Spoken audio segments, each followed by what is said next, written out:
छोटा सा शब्द है, बहुत छोटा सा, बहुत ही ज्यादा छोटा सा, लेकिन जितनी हैवानियत, जितना दर्द इस शब्द के अंदर है, शायद ही किसी शब्द के अंदर हो। एक भारतीय नारी होने के नाते मैं देखती हूँ, और हुआ भी है, हमें पूजा जाता है। जब हम छोटी थी ना, हमें कन्या के रूप में पूजा जाता था, हमें माता माना जाता था, हमारी पूजा की जाती थी, हमारे पैरों को छुआ जाता था, कहा था ये देवी का रूप है, ये देवी का रूप है। आज क्या हम बदल गए? आज क्या हम बदल गई? आज हम देवी का रूप नहीं रही। जिस देश में हमें पूजा जाता है, उस देश में हमारे साथ इतनी हैवानियत क्यों? आतंकवादी, टेररिस्ट का नाम सुनकर हमारी रूह कांप जाती है, लेकिन मेरे हिसाब से वो बहुत अच्छे हैं। वो बहुत अच्छे क्यों हैं? क्योंकि वो गोली मारकर और बॉम्ब ब्लास्ट करके एक बार में खत्म कर देते हैं, एक बार में खत्म कर देते हैं। लेकिन उन रेपिस्ट का क्या करूं, उन रेप करने वालों का क्या करूं, जो जिंदगी भर का जख्म हमें दे देते हैं। मैं उन एसिड अटैकर का क्या करूं?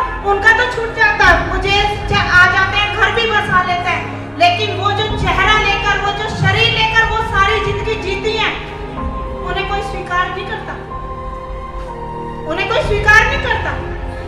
एक बार मैं मिली थी किसी एक ऐसी ही लड़की से, चीख निकल गई थी उसे देखकर। एक औरत होने के नाते मैं भी नहीं देख पाई थी उसे, लेकिन वो सारी जिंदगी उसी के साथ जीती।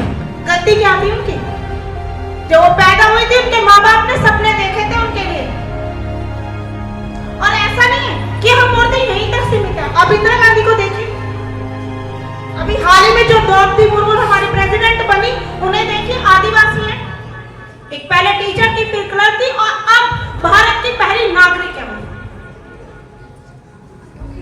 एनडीए में पहली लड़की जो लड़की है वो पायलट बनी, पहली लड़की भारत की ऐसी बनी जिन्होंने इंटरनेशनल फ्लाइट को उड़ाया। भारत में पहली सना ढाका जो एनडीए में सेलेक्ट हुई। बहुत सारे ऐसे उदाहरण है, मेरे से ज्यादा आप जानते हो। आईपीएस किरण बेदी को आप जानते हो। ऐसा नहीं है हम चिड़िया हैं, हमें कहा जाता है कि हम चिड़िया हैं, हमें पंख तो दो, हम उड़ना जानते हैं। हमें पंख तो दो, हम उड़ना जानते हैं, हमें पता है अपनी मर्यादा का। मैं भारतीय नारी हूं, मैं जानती हूं अपनी सभ्यता को, अपने पहनावे को, हर तरीके से पहचाना, क्योंकि मेरे माँ बाप ने मुझे संस्कार दिए, मैं उन संस्कारों की इज्जत रखना जानती हूँ। लेकिन मौका तो दो, हमें हर जगह गलत साबित मत करो, और गलत उसको भी साबित मत करो जो हमारे साथ है। कहा जाता बच्चा है, समझ नहीं है, कहा जाता है बच्चा है, समझ नहीं है। निर्भया हत्याकांड में जो 2012 में जो घटित हुई, जिसने पूरा देश हिला दिया, जिसने पूरा देश हिलाया, और पहली बार भारत में ऐसा हुआ कि जितने भी रेप करने वाले थे सबको फांसी दी गई, एक नाबालिग को भी दी गई, उसे छोड़ दिया गया। उसे बोला था कि जेल में ही रहेगा, लेकिन उसकी माँ खड़ी रही। क्यों खड़ी रही? क्योंकि सबसे ज्यादा हैवानियत उस नाबालिग ने दिखाई। उस लड़की के अंडर पार्ट में जो रॉड दी गई थी वो उसके जरिए दी गई थी, और उसे छोड़ दिया गया।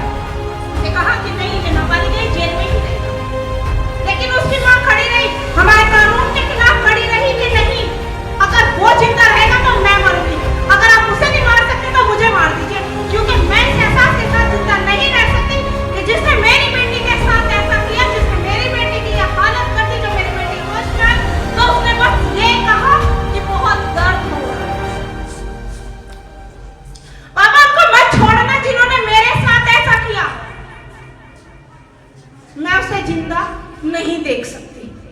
तब दोबारा से जजों की फिर से मीटिंग हुई, फिर से बैठक की गई, और उसको फांसी दी गई, और वो किया गया हमारे जरिए, क्योंकि हम चुप नहीं रहे।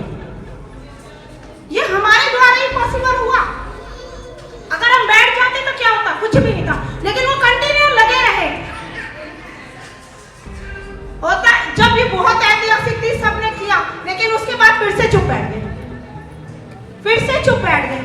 बहुत सारी तो ऐसी घटनाएं हैं मैम और सर कि जो बाहर तक आती नहीं, जिसे बंद दीवार के अंदर ही रख दिया जाता है।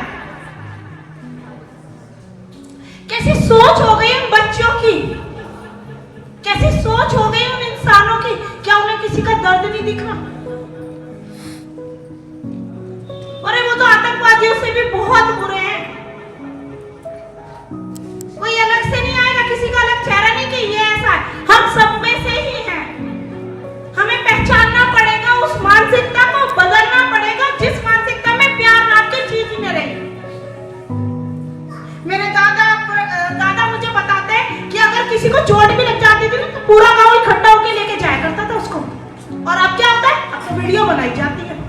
क्यों खत्म हो गया प्यार? क्यों खत्म हो गई इंसानियत? इस बारे में बात किया करो, चुप रहा मत करो।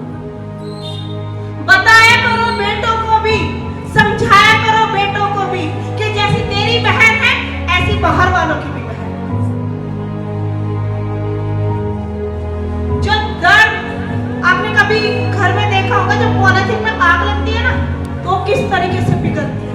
एक एसिड जब ऊपर गिरता है ना इस तरीके से खाल करती है।